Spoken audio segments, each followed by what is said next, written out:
peradaban Islam Indonesia itu tidak akan muncul dari PTKIN. Didukung oleh satu sistem yang direncanakan dalam 1 abad, setengah abad itu menghasilkan apa dan mempengaruhi siapa. Itu tidak ada itu di Indonesia, pemikiran Islam yang seperti itu.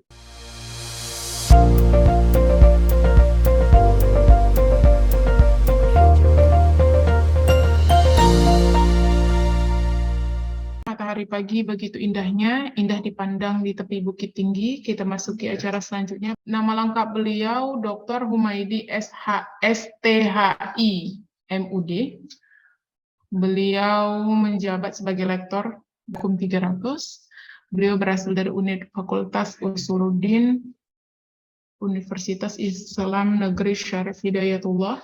Beliau di Prodi Akidah dan Filsafat Islam. S1 beliau di Universitas Islam Syarif Hidayatullah dengan gelar akademik STHI tahun 2004. Kemudian S2 beliau di Universitas Paramadina Jakarta dengan gelar akademik MUD. Kemudian tahun 2010.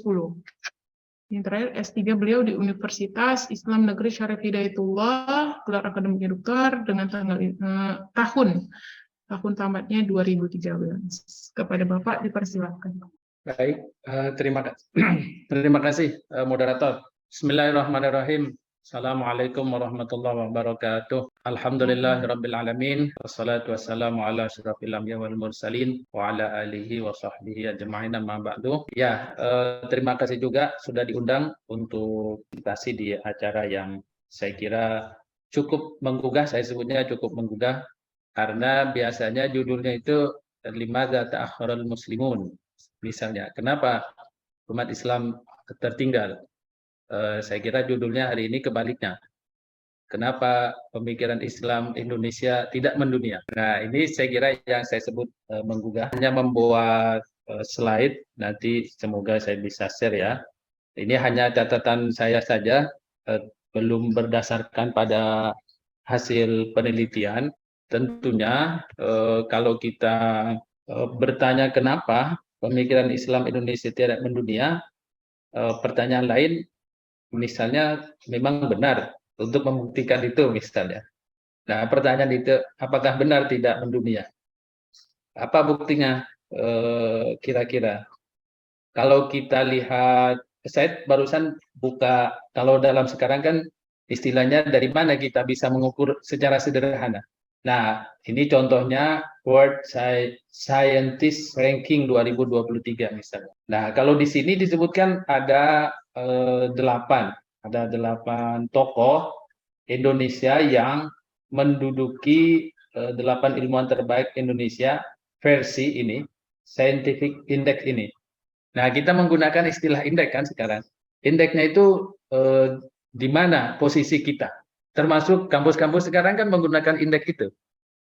Nah, kalau contohnya, kalau di sini ada 8. Ada Suharso, Sumuwidakdo, Suharsimi Arikunto, Imam Ghazali, Agus Purwanto, Johannes, Dewa Gede. Saya ini tidak familiar sebenarnya, kecuali ada satu, misalnya M. Quraish Shihab.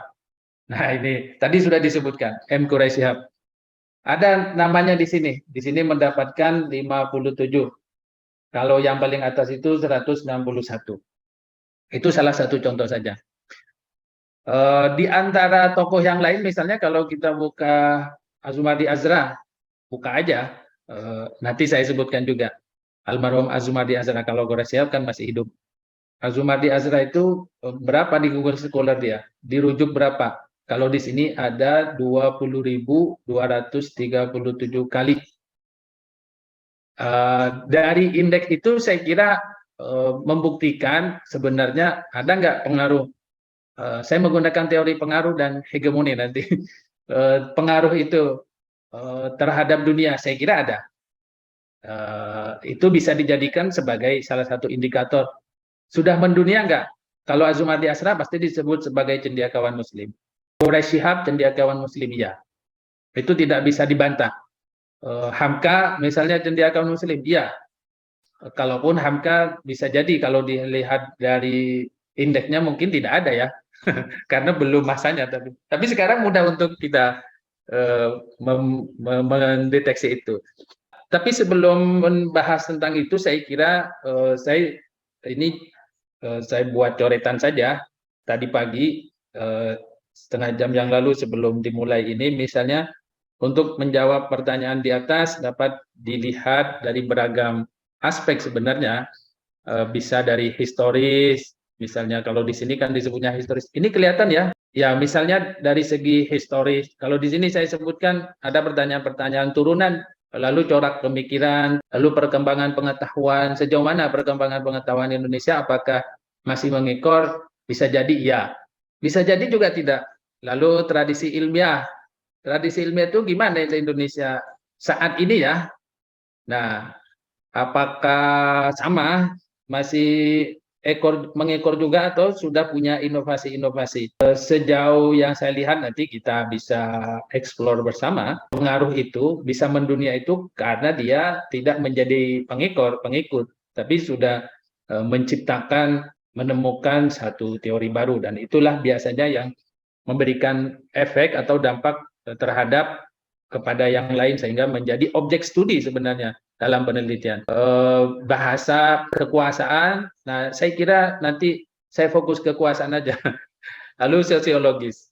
Demikian juga pertanyaan apakah faktor-faktor tidak mendunia, bagaimana cara mendunia. Saya kira ini pertanyaan-pertanyaan yang saya kira akan jawab ya. Saya lihat dari sejarah dulu, sejarah historis. Ada pengaruh pemikiran dalam lintasan sejarah. Ini misalnya ada Yunani ke Islam. Yunani ke Islam, saya kira kita tidak bisa membantah ada pengaruh Yunani, khususnya pengaruh pemikiran Aristoteles, Plato, Socrates, kalaupun juga dilihat dalam sejarahnya tidak hanya pemikiran Yunani, ada pemikiran India, ada pemikiran Persia juga yang kemudian mempengaruhi corak pemikiran Islam yang nantinya disebut sebagai ilmu pengetahuan Islam. Kalaupun dulu tidak menyebutkan Islam ya, tapi minimal dia menjadi kebudayaan yang dilandasi oleh nilai-nilai keislaman. Pengetahuan itu dipengaruhi dari mana?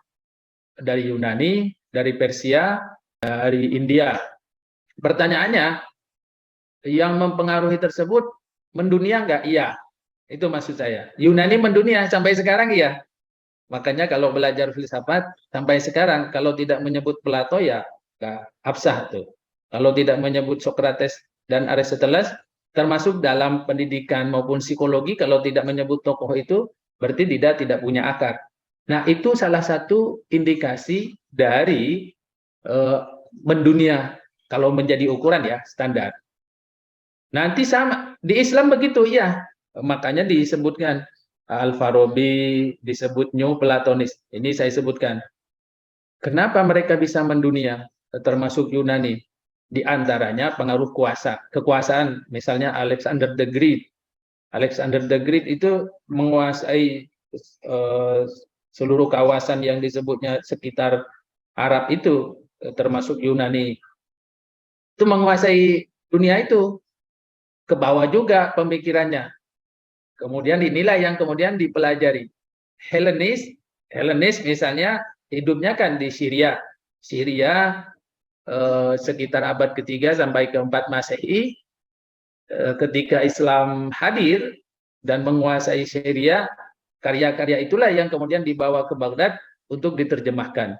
Nah, dari situlah kemudian ada pengaruh, iya, mendunia enggak? Mendunia, itu salah satu indikatornya.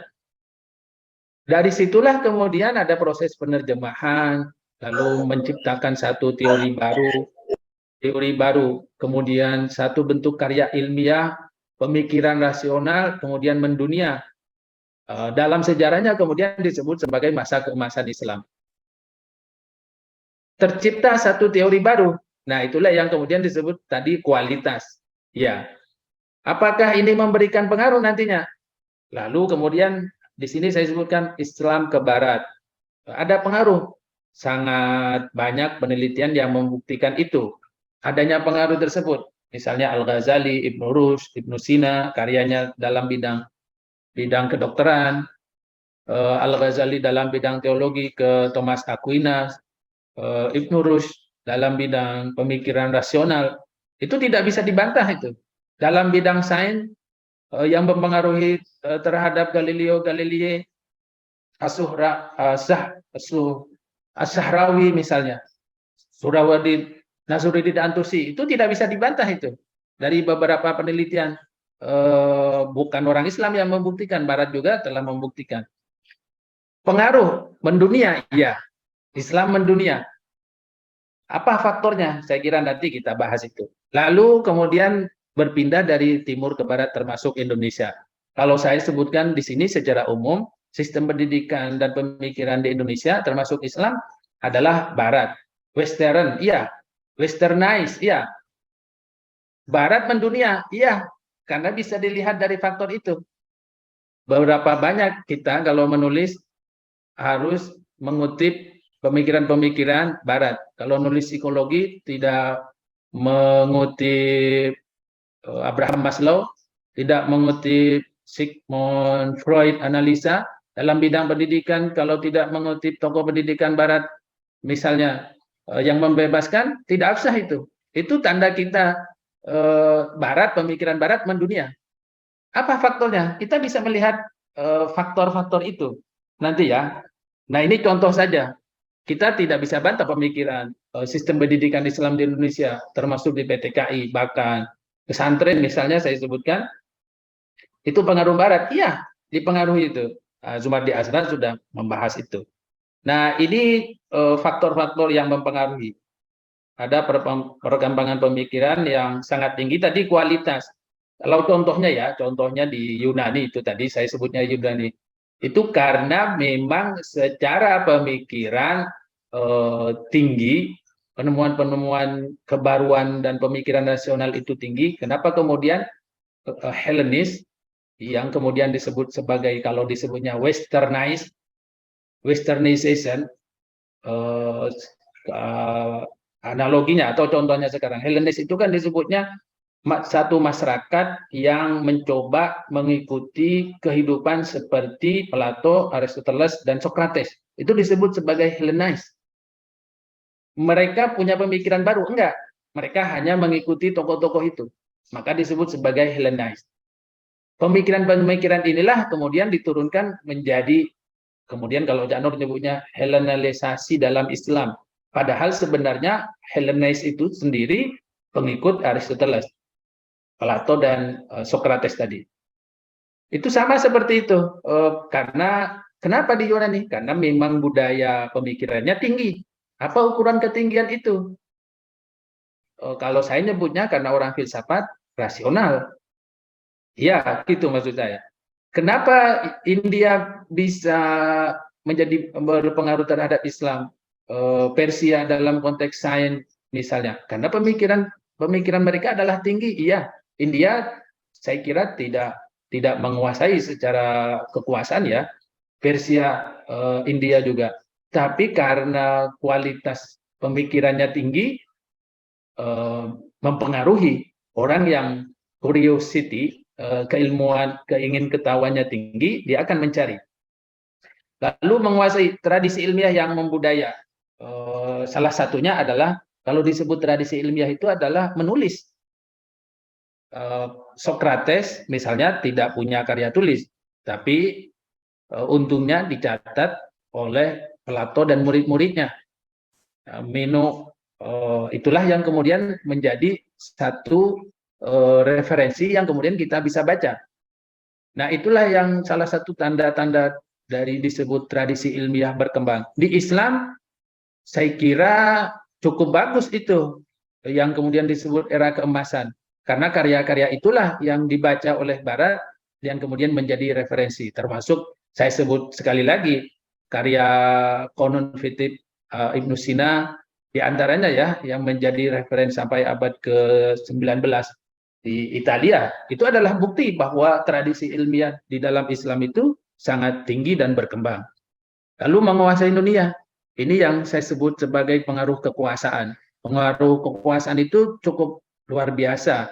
Kalau di Islam penaklukan terhadap Spanyol itu berpengaruh besar karena dari sanalah kemudian titik temu antara pemikiran Islam dengan Barat itu ada transformasi pengetahuan. Saya kira itu. Kalau di Indonesia saya ini tesis saya saja. Ini saya belum tulis apakah sudah ada yang menyebutkan di abad ke-16 itu 16, 15, 16 itu kenapa pemikiran-pemikiran Timur Tengah khususnya ya, kalau abad 16 17 itu kan corak pemikirannya ke sana, ke Persia, Baghdad gitu. Di sana kan pusat-pusat perkembangan pemikiran. Tesis saya sementara dari hasil bacaan itu karena pengaruh tarekat. Transformasi ilmu pengetahuan sampai ke Indonesia itu. Dalam jurnal saya yang tadi disebut oleh Pak Miswari yang judulnya adalah metaphysical, rasional metafisik itu sebagai corak pemikiran Islam, pemikiran filsafat Islam di Indonesia abad ke-17-18, kalau saya lihat transformasi dari sana ke Indonesia, ke Nusantara, itu melalui tarekat. Itu salah satu jaringan transformasi keilmuan.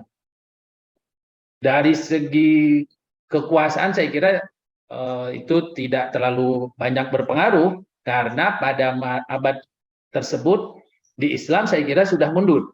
Tapi dari mana? Dari jaringan tarekat itu. Lalu motifnya apa? Motif penyebaran kalau di sini saya sebutkan motif keilmuan dan dialog peradaban tadi saya sudah. Lalu motif kuasa. Contohnya di Indonesia dari barat ya, dari barat ke Indonesia itu karena kekuasaan dia yang saya sebut sebagai hegemoni itu. Belanda misalnya menjajah Indonesia bukan hanya faktor ekonomi yang di bawahnya ya, bukan hanya faktor kuasa, tapi juga faktor keilmuan. Dia mau menyebarkan pandangan-pandangan keilmuan, termasuk sistem pendidikan. Kenapa kemudian dibuat sistem pendidikan? Itu juga adalah cara, motif untuk menyebarkan pengetahuan. Kalaupun kemudian ya, ini saya nggak tahu tesisnya, kenapa kemudian lebih berpengaruh bahasa Inggris daripada bahasa Belanda di Indonesia sampai sekarang ya, yang menjadi bahasa dunia.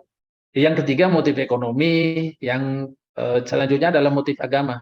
Contoh yang saya sebut dalam kasus Islam itu sebenarnya ya lebih kepada motif agama, menyebarkan agama daripada berkuasa dibandingkan dengan barat kejajahannya. Kalau barat dan jajahannya kan bukan motif agama, kalaupun ada itu yang kemudian mendompleng dengan misionarisnya. Tapi kalau dalam Islam itu lebih kental motif agamanya, yaitu dakwah, menyebarkan agama. Saya kira itu sebagai faktor kenapa bisa mendunia. Nanti kita lihat, lalu Islam Indonesia dulu saat ini dan mendatang. Misalnya ada Syekh Nawawi Al-Bantani, ada Syekh Ahmad Muhammad Arsyad Al-Banjari. Ini adalah tokoh-tokoh yang saya kira karya-karyanya memang dalam bahasa, nanti ada faktor bahasa. Nanti saya sebutkan di bawah setelah ini. Tokoh-tokoh yang karya-karyanya diterbitkan, dibaca, dikaji di luar negeri, termasuk di sini. Itu contoh ya, contoh mendunia itu. Dilihat dari segi historis kalau ditanya, apakah Indonesia pernah mendunia? Ya, tidak terbantahkan itu. Cuman bagaimana cara mendunia itu? Apakah memang benar dari Indonesia atau mereka hidup di luar negeri sehingga bisa mendunia? Itu faktor lain. Tapi pernah tokoh-tokohnya ya.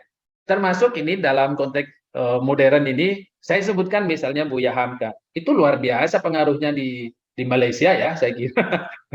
Di Malaysia itu kalau sudah nyebut Buya Hamka itu seperti tokoh apa gitu maksudnya. Lalu ada Cak Nur Khalis Majid, Abdurrahman Wahid, yang terakhir misalnya Zumardi Azra. Saya nyebutnya mendunia ini diantaranya ya, bagaimana orang luar mengkaji pemikiran mereka.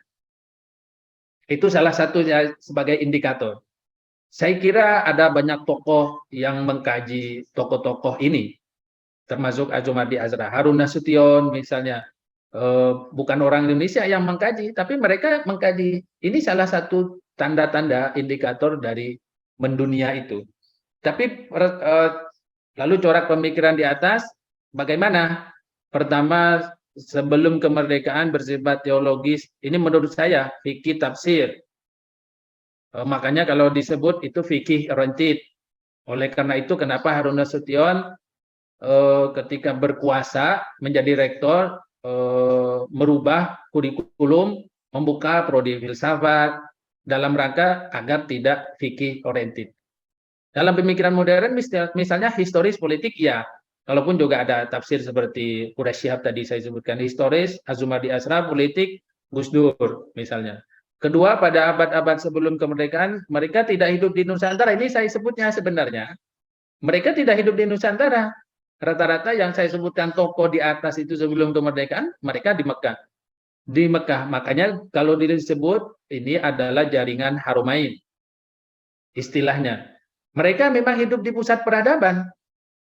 Kalaupun di Mekah saya nggak tahu dulu ya sebelum munculnya Wahabi itu kan selain tujuan umat Islam dari seluruh dunia untuk naik haji, ini dijadikan tempat untuk menimba ilmu juga. Nah, tokoh-tokoh yang jadi pengajar, yang juga produktif itu adalah sebagian dari Indonesia, dari Nusantara disebutnya atau Al-Jawi. Dari mereka itulah yang kemudian pemikirannya tersebar. Melalui apa? Sekali lagi, itu kalau mengkaji aspek lain adalah haji. Yang kedua, tarekat. Karena di Mekah dan Madinah ini adalah pusat tarekat dulu sebelum munculnya Wahabi. Dan itulah yang saya sebut sebagai transformasi ilmu pengetahuan termasuk ke Indonesia melalui tarekat. Nah, saya sebutkan tadi itu dari Indonesia enggak, hanya tokoh-tokohnya saja yang memang memberikan pengaruh terhadap pemikiran yang lain yang mendunia itu. Beberapa tokoh yang hidup di Nusantara seperti Hamzah Pansuri yang tadi disebutkan kurang memiliki pengaruh dalam arti kurang dikaji. Saya nggak tahu kenapa, karena mungkin bahasa ya, faktor bahasa yang bahasa Melayu. Yang kedua, Hamzah Pansuri memang tidak hidup di Mekah sana, misalnya, tidak sebagai pusat peradaban. Lalu ketiga, pengaruh tersebut masih bersifat parsial dan personal. Saya sebutnya itu personal saja, tidak sistematis dan masif. Kalau di Barat ini sebagai contoh saja, Barat ke Indonesia itu sangat masif sekali karena dia menggunakan pendekatan kekuasaan negara yang terlibat. Contohnya apa sekarang? Misalnya beasiswa dari luar negeri ke Indonesia itu luar biasa itu. Memang disupport, termasuk kajian orientalis, itu disupport oleh negara. Itu kan keren sekali. Itu sebenarnya yang saya sebut sebagai ada pengaruh kuasa di sini untuk menyebarkan, untuk menduniakan satu bentuk pemikiran termasuk di Barat terhadap Indonesia.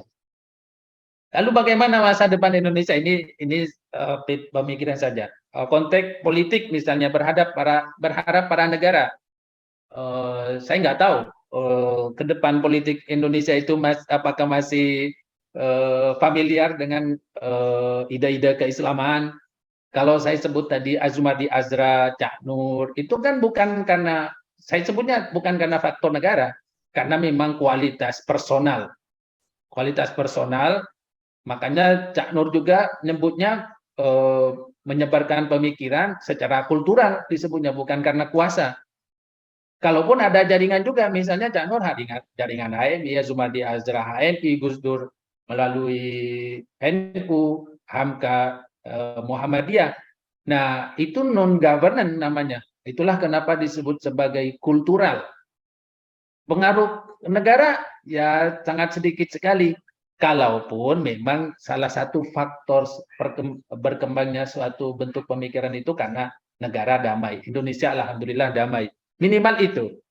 Yang kedua, konteks kelembagaan pendidikan Islam. Peradaban Islam Indonesia itu tidak akan muncul dari PTKIN. Saya sebutnya kenapa? Karena visi misi PTKIN itu setiap 5 tahun berubah. Satu peradaban itu akan muncul dan bisa mendunia jika bisa bertahan dalam 50-100 tahun. Kecuali hanya diskursus saja. Diskursus ya dalam satu waktu dia berubah. Termasuk makanya kelembagaan agama. Saya sebenarnya berharap, kalau saya memprediksi itu dari lembaga agama aja. Walaupun dia pemimpinnya berubah, tapi visi misinya dia tetap bisa dia membangun peradaban non-governance ini. Karena dia tidak terpengaruh dengan kebijakan politik. Itu saya kira. Lalu peneliti-peneliti hebat seperti Pak Miswari ini, yang saya sebut sebagai tokoh-tokoh personal, seperti Azra, seperti ya tokoh-tokoh yang saya sebutkan di atas itu kan sifatnya personal. Dia bukan didukung oleh satu sistem yang direncanakan dalam satu abad, setengah abad itu menghasilkan apa dan mempengaruhi siapa. Nah, itu tidak ada itu di Indonesia, pemikiran Islam yang seperti itu. Kecuali mungkin seluruh PTKI ini itu bersatu. Nah, itu luar biasa pasti pengaruhnya. Tapi apakah bisa seperti itu? Dan semoga bermanfaat. Terima kasih. Assalamualaikum warahmatullahi wabarakatuh.